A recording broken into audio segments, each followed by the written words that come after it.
All right. Hi, everyone. Welcome. Actually, sorry, let me share my screen quickly. All right. Can everyone see this? Yep. Great. Yes. Okay. So hi, everyone. My name is Ben Demers. I'm a senior planner in economic development for the city.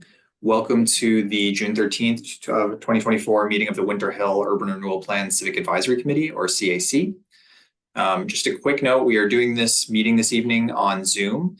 And so in order to be compliant with state guidance around what is called side conversation within open meeting law, the chat function amongst attendees this evening has been disabled. But if anyone would like to make a comment at any time, we're a pretty small and slightly more informal group as city committees go. So please just raise your hand and I will call on you to unmute you. I'm going to start this evening by reviewing our agenda. Sorry, just make that disappear. There we go. So we'll start off with a quick roll call and approval of previous meeting summary that was sent out in email. And then the main substantive item for tonight is the discussion of the community room at 299 Broadway, which is obviously the largest portion of this Winter Hill Urban Renewal Plan oversight. And then the third update will be a quick update around the recruitment for the CAC. So our numbers have been pretty low since we got back together last November. So looking to add more numbers to that in the coming months. And then we'll have time for any updates from Civic Advisory Committee members regarding community perceptions of 299 Broadway, or really just like any points that people would like to discuss of what's going on in the neighborhood. Can use this group really in many ways. And then we'll have time for public comment, and then we will adjourn. Is there anything that anybody wants to add or ask up top? No. Awesome. Okay, so I can just do this quickly. So in attendance this evening, I see that we have Councilor Jesse Klingen. Present. Breck. Yep, here. And then Will Colin is missing. Councilor Jake Wilson will be joining us in a bit. And then Edith, I need to get back, but she is also not able to join us this evening. Does anyone have any edits about the May CAC summary if you had a chance to review? If not, I'd like to post that along with the recording. The recording is already up for the last meeting that we had, but can also add the minutes. I have no problem. Awesome.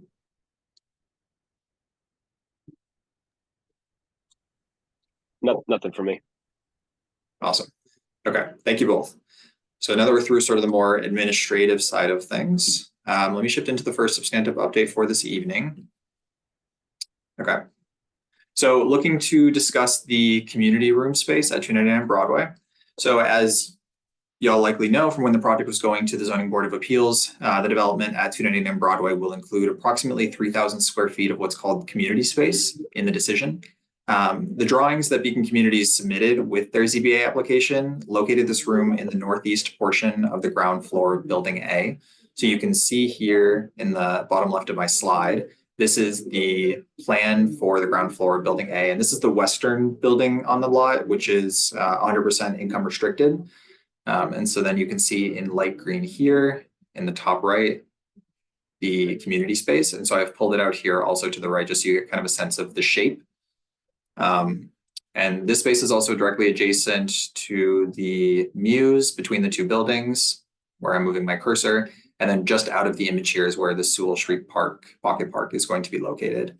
So in terms of how this would be used, so community space is a pretty broad category.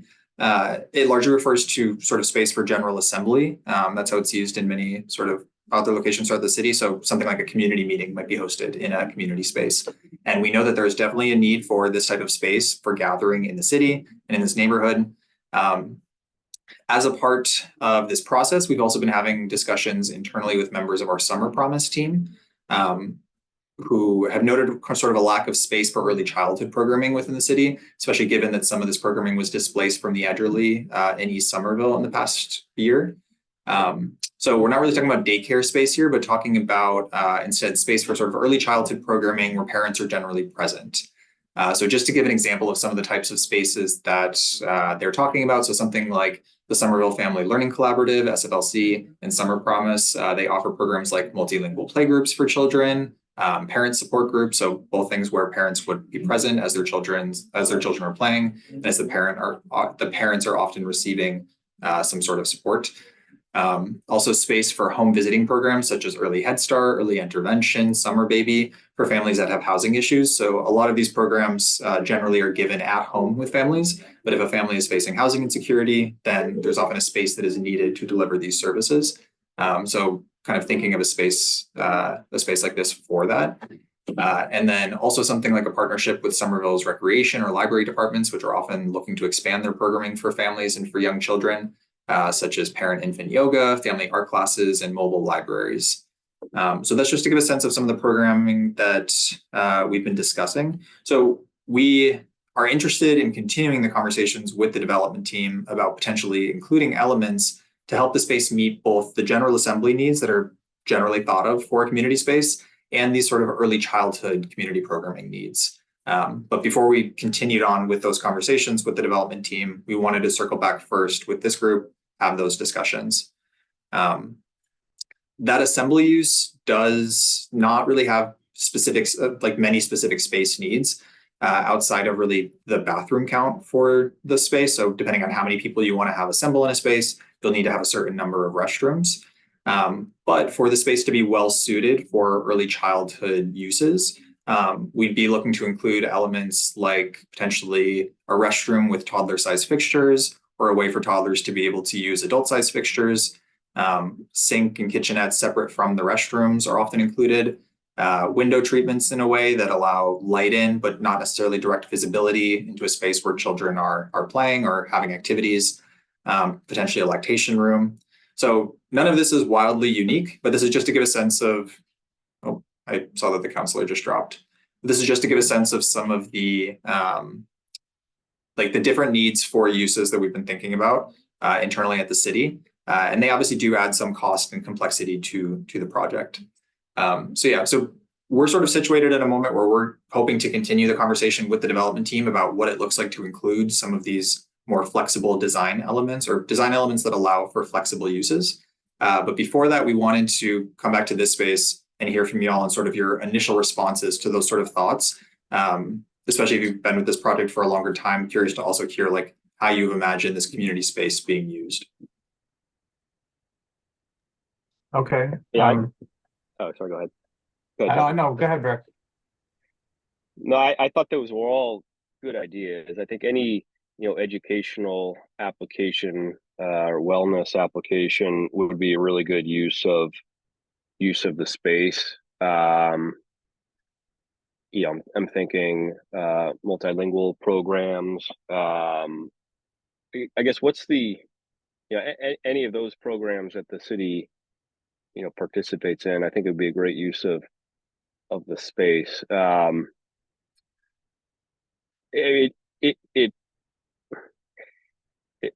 It would be a shame if it sits, vacant, 23 hours of the day, obviously. I'm trying to think what else I was thinking about. The other day, I mean, things like career fairs and stuff like that. It would be, I don't know where else something like that could happen on Winter Hill. I should ask our friends at the Elizabeth Peabody House. They might have some ideas as well. We do a bunch of work with them too. Yeah, that's definitely. Oh, sorry, Councilor Klingon. Oh no, when Breck's done, I just had some thoughts. Yeah, no, go ahead. I'm just kind of brainstorming as we go. So yeah, it's funny. So like listen to this and look at see in writing the things that you are all talking about. Obviously, no one is going to say, "Oh, that's terrible," but just in kind of looking at the ideas and thinking it could make one feel excluded, I guess, in some ways. But I think to Breck's point, the reality is like we've seen these community rooms, sit vacant at times. Like I know that the one at St. Polycarp's Village, which is a community space many people don't know about, the Winter Hill Neighborhood Association used to use it, and it was fairly small. It was like a little conference room, if you will. So I guess what I'm thinking is when people when they're watching this meeting and hearing this, they might think that it's going to be sort of locked down with all of these family-oriented programs. So I guess I have some questions about like who would sort of grant entry, and also who would hold the key to the room, or would it be unlocked during day hours? That's getting into the micro, but I mean, I think it's important for people to understand what exactly to expect with this space.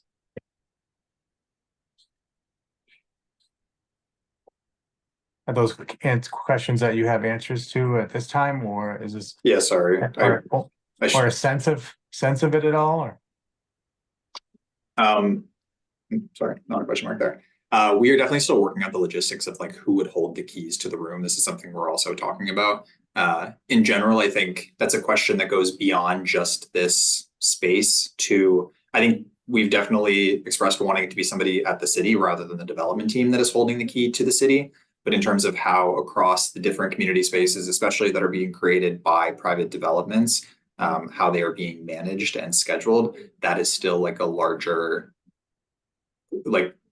decision that needs to be made about who exactly is doing that. Like, would it be economic development that is holding that? That's not necessarily something that we have the capacity for or the specialization for. But I also definitely hear your concern that that like having just one type of use, so like having this become too much just for early childhood programming would, like, we don't necessarily want that to exclude the other options of a space like this if we want it to be flexible enough to also host a career fair or do something else. And so who would hold the room to allow all of these different uses?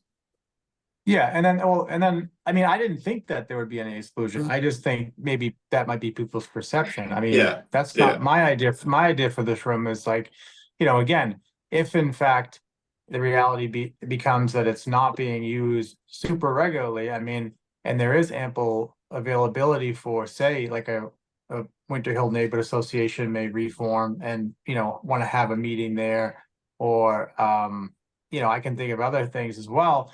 But I guess the other question is how much, because I'm not like super like design minded, like can you just give me an idea of how big this space is set to be? I guess in comparison to something, I don't know, like in comparison to say like it's like 1.5 times the size of our dining room at the brewery, Jesse. Okay, so yeah, so double that and then the half. All right, so that's a good size. Let me just back up further and say, since you're asking always about what people's sort of perception is of the project, the fact that we're talking about this, I mean, I hope this isn't like let's get our hopes up, people, because there's still that uncertainty of like what is happening with this project. So I will ask you right now, Ben, on the record, is as far as because you have more up-to-date information than me, you're in contact with them all the time, with economic development. As far as everything is same old, everything is status quo. Things are still moving ahead. Shovels in the ground expected 2025 or something, spring 20. Yes. So right now the development team is working. Don't be afraid to say what it is right now, because it could change. I understand that, but I'm curious. I think people want to know what it is right now. Yeah, sorry, it lagged for a second there. Sorry, it lagged for a second there. No, I think I heard what you said though. So right now the team is working towards their final design drawings, and so that's why we're having this, that's why this is coming in so early, or like what might feel like early to be talking about how the space is going to be programmed into space.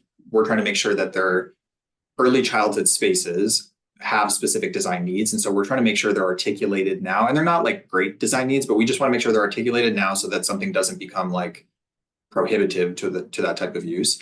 And then that is being factored in now to the final design drawings, which are supposed to be finalized in the next few weeks. And then those drawings are used to get a pricing for the project. And so that's supposed to be happening in the next month. And then but from what I have heard from the development team, from my conversations with them, everything is still on the same schedule we've discussed for the last few months, which has been the goal is demolition this fall, and then to begin construction early in 2025. Woohoo! All right, that's great news. So Yeah. that aside, now that's very helpful. That's super helpful. Everything you just explained, I do understand now. You know, when you say, yeah, we want that infrastructure in there for family, you know, whatever uses like for early childhood and so on. In terms of the infrastructure, it can still be a multi-purpose room, but those things are key to have in from the ground. You know, in the beginning, obviously, when you're building, you want to put those things in place. So as long as it's, you know, going to still remain purely, you know, community space to the best degree that we can get it, because that's really what, you know, my desire is and my understanding. Then yeah, I mean, I think we can come up with a lot of things that can be done in that space, but I think it's important to think about the you know, the particular uses you're talking about, so that we don't limit ourselves. So yeah. Yeah, and I think definitely heard on the desire for the space to remain flexible. I think that's like a helpful reminder and to hear, and that they're just a reminder that there aren't that many flexible spaces in this area. And just to kind of also explain, yeah, where from like certain city staff were, you know, looking for this sort of community space to host programming in, to sort of hear where that desire has been. So yeah, that's really helpful. Breck, any other thoughts?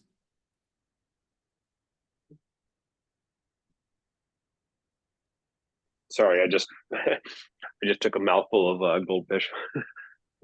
I'm snacking while we talk here. No other thoughts. I mean, it's a little overwhelming to think about, you know, the possibilities, because it seems like endless.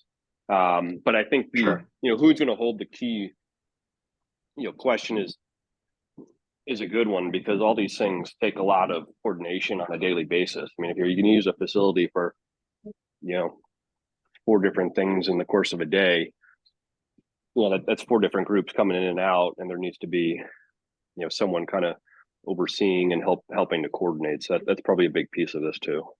Yeah. So I would say to that, you know, one thing that crossed my mind just thinking about, you know, technology, like I've already been, as I was saying, the key thing, and I thought, well, I definitely imagine a scenario, you could put this in the notes, it's a small thing, but it could turn out to be big, is to have like a door with a changing code on it, where somebody can, you know, in real time even change it. You know, but that would still require somebody to coordinate. So I don't know if that would, I'm sure they're going to have building management, whether it be Beacons people, or I don't know if it's going to be one management company, but I'm sure if you put at least 2 people, maybe 3 point people that can help coordinate that, you know, I guess that would speak to the access thing, but I don't know about like how strict it's going to be with sort of signing up or whatnot, you know, if there's a sign up situation, scheduling or something, but I just know, like I said, there's the, you know, Mystic Task Force negotiated, there's a community room space in the building where the storage building is over in Assembly, and a lot of people don't know about it, and it's there's a fee to it. I think they impose that later, but it's a small fee. And then, of course, like I said, in St. Polycarp Village, SCC, there's a space that they share with the community.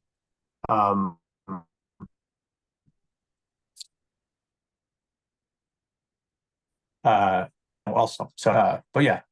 Yeah, you're fine. Sorry, it lagged a little bit there at the end, but I think, yeah, definitely heard this concern that there are that as community spaces are brought online from private developments, if we don't have a good policy for them, then people will not know that they're there, or will not feel like they are accessible. And so we hear that concern, and we're definitely trying to think through that. But one other thing that I will note is that one of the conditions from the project's approval from the Zoning Board of Appeals is that there will be an operations and management plan between Beacon, or the operating entity, and the city. So I think some of this can also get included in that space, although some of it is also just like a policy question for the spaces, like for the city, for the spaces that we control within private developments. Yeah, great points though.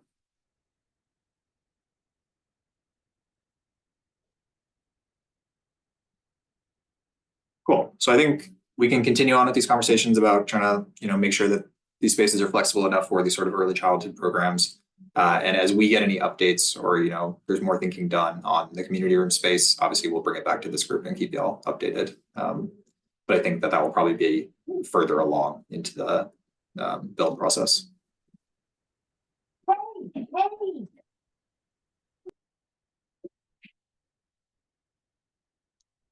Cool. So the next item that was just a little dog issue. Before we move on though, real quick, I just wanted to ask about well, maybe is this further down on the agenda?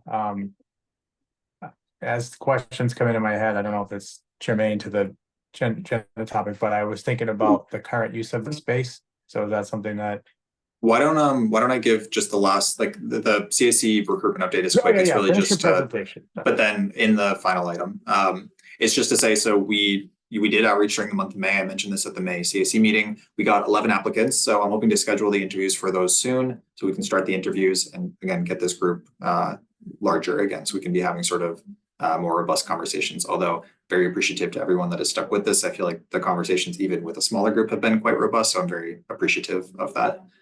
So just wanted to give that update. So in the next couple of months, you'll start to see more people on these calls, and we'll do sort of onboarding and introductions and things like that. But why don't we shift into updates from CAC members, but we can also just use this Councillor Klingon as a space to ask questions.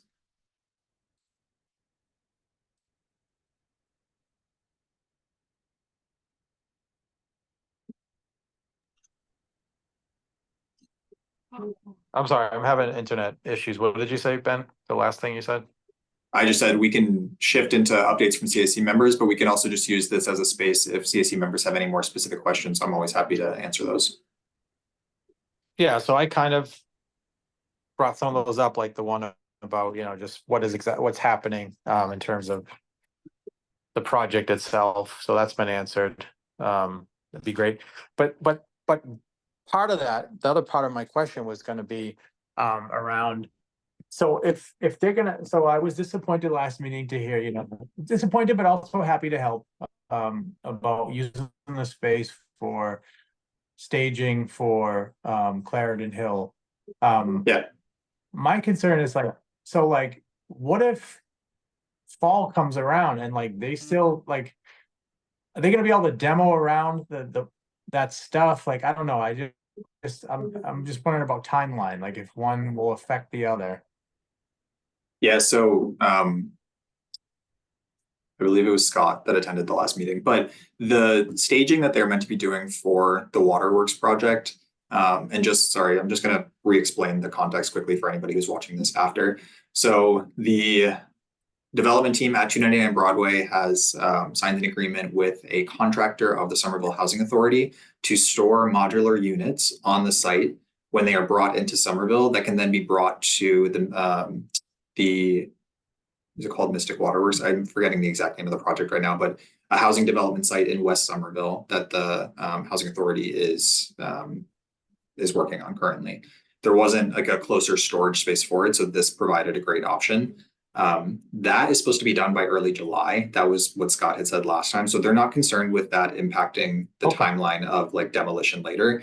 And to the point of, we've also had discussions in the Civic Advisory Committee about having an event at some point later in the summer. That doesn't preclude an event in any way. That was just to give an update on this is great that we've found a space for these things and they've been very cooperative on it. That was more just to highlight that piece of it. But there definitely are still discussions about having some sort of event later in the summer to kind of inform people about what is happening with the project, get people out to the space. I think that's separate from the conversation we started to have at the last Civic Advisory Committee meeting around a party for the demolition. I think that was separate from that, but still definitely having conversations for later in the summer. Yeah, we got to have an event late summer to promote the demolition party. Definitely. When the wrecking ball hits the stock market. Okay, well, that's great. If it's gonna be out by July, I worry, once people get into a space and things, and then the timelines slow down, but that sounds like it's not anywhere close to each other, so that's good to hear, and it's also good to hear they're considering having some sort of, maybe something on there, whatever, like mid-August or something, late August. That'd be cool. Yeah, and even when so I know I mentioned this in an earlier, like probably in November at this point, that we were having conversations about maybe storing snow on the site this past winter. That didn't end up materializing, neither the agreement nor the snow. But when we were having those conversations, we were like very pointedly, we do not want the timeline set in this agreement to impact development in any way. So I think that's something we're all very wary of. We don't want any of these temporary uses to end up like becoming an issue for the long-term development. The long-term development is really the highest priority at the site. Right. And this is, yeah, this is always kind of a question of like when a site is, going to be developed and you have a bit of time. And obviously, some of these sites that have sat vacant for a long time, there's that desire to like see something quickly on them even before the longer term development. It's always sort of a question of like how nimble you can be to try to get that sort of activation. But we obviously understand that brings its own anxieties, its own concerns, but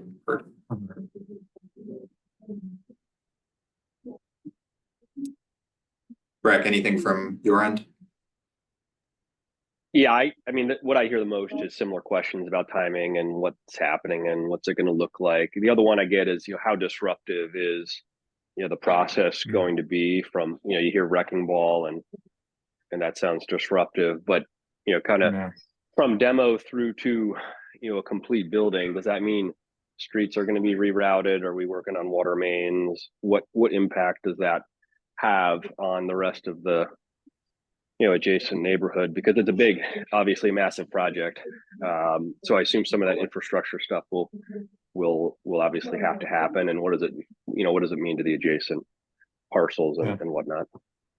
Yeah, and I know I mentioned this last time. So part of the process for the development for like going towards their building permit is that the development team needs to submit what is called a construction management plan, or a CMP.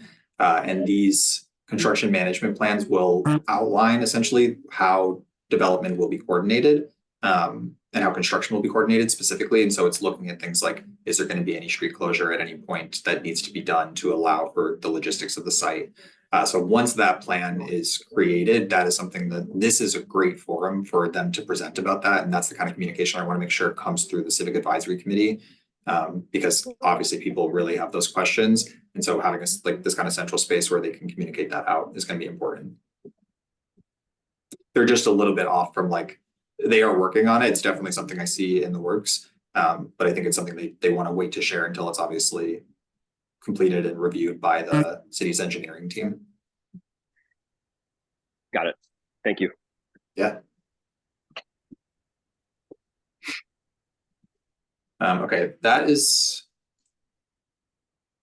everything I see here. Sorry, Oh, you're good. Councilor Klingon, were there any other questions? I guess I just did want to add to what Breck said about concerns, like you said, construction plan is definitely yes. And then it's funny because even I think in terms of just timing, in terms of putting people at ease, first of all, that structure really isn't anything all that, it's not like we're taking down a 6-story fully brick building where there's going to be brick dust and everything. I mean, that thing will probably come down in half a day. It's they'll just grab, and so then really at that point then, is when, so in other words, initially when the building comes down and they start to do sort of demo, I think then, people are really going to become interested and concerned about what will happen, and then they'll tune in, and everything should be in place. It should be all in black and white at that point. So there shouldn't be any question. Obviously, there's still going to be issues that are going to arise, and those will be my headaches and the city to deal with the city and to deal with the developer. But yeah, I mean, that I guess the one positive, one thing is it isn't going to be this. We're not going to need to implode a building and have and be it's practically it's probably like cardboard. I don't know. It seems like it's made out of, it's just they'll pull the roof off that thing, and then there is some brick on the walls, but anyway, so that'll be that'll be another part of the journey. Yeah, definitely. And by the time they are going for their demolition, like they're going to have more of those logistics worked out. So they'll, as you said, the demolition itself will, I think, include people into the project in some ways who maybe have been disconnected from it for a bit. And so at that point, they would have more of like the long-term construction vision to be able to share.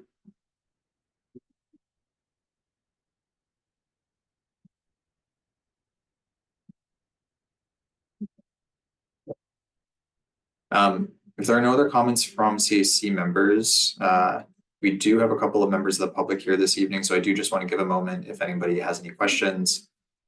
Please feel welcome to raise your hand and I can unmute you.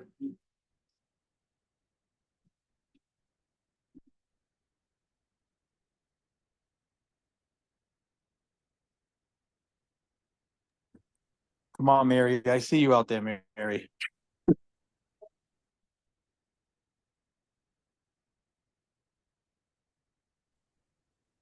Hi there, Jesse. No, I thought you got it right on the room scheduling issues. I was a member of the Winter Hill Neighborhood Association when we were trying to get public rooms, and room access was challenging, and I didn't even know who had access to the rooms.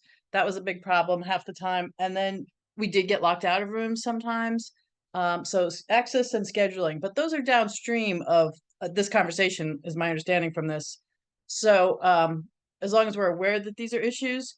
And I would totally support a multifunctional room of all, all sorts of activities going on. So that's all.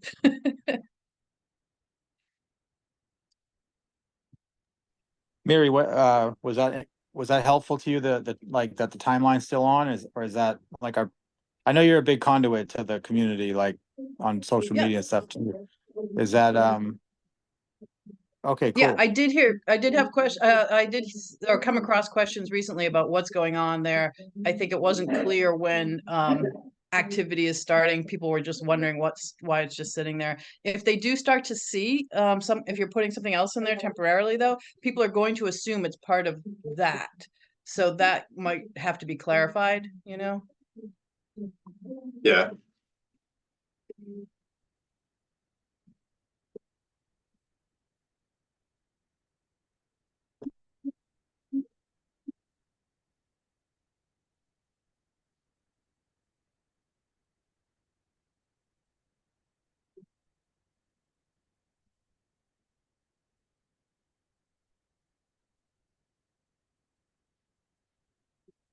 Yeah, I think we should probably prepare to receive questions on that. And I can also update the Summer Voice page with something about that specifically so that I can, if somebody reaches out with a question, I can always link them to that page so they know that that's there. Right.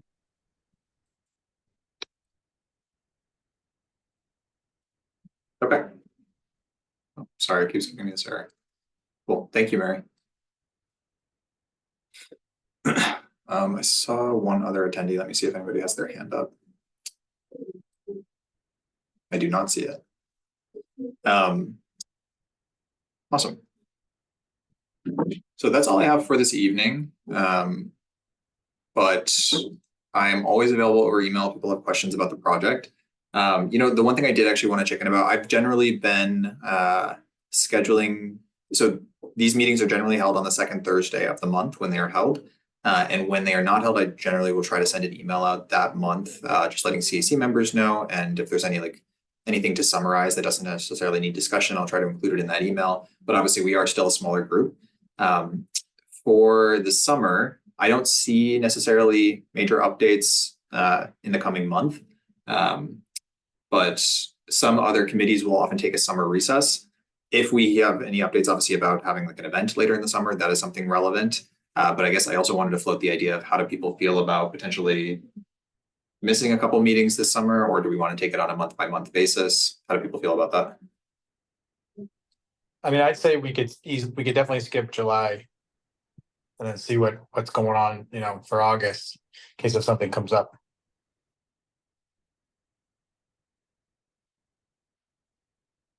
Brack, how do you feel about that? Yeah, makes sense to me. I'm around regardless, but whatever works for you guys. Okay, that sounds good. That would also give me a month, obviously, to focus on recruitment and getting people into the vacant seats. So I would appreciate that. Great. And then, yeah, if any urgent questions, especially around the temporary use and the storage of those units at the site do come up, please feel welcome to direct people to me. My name should be on the Summer Voice page, but please feel welcome to just direct people to me directly. I think everyone on this has my email, and always happy to answer questions. Sounds good. Cool. Thank you, everyone. See you guys. Have a good night. You too. Thanks, Ben. Bye.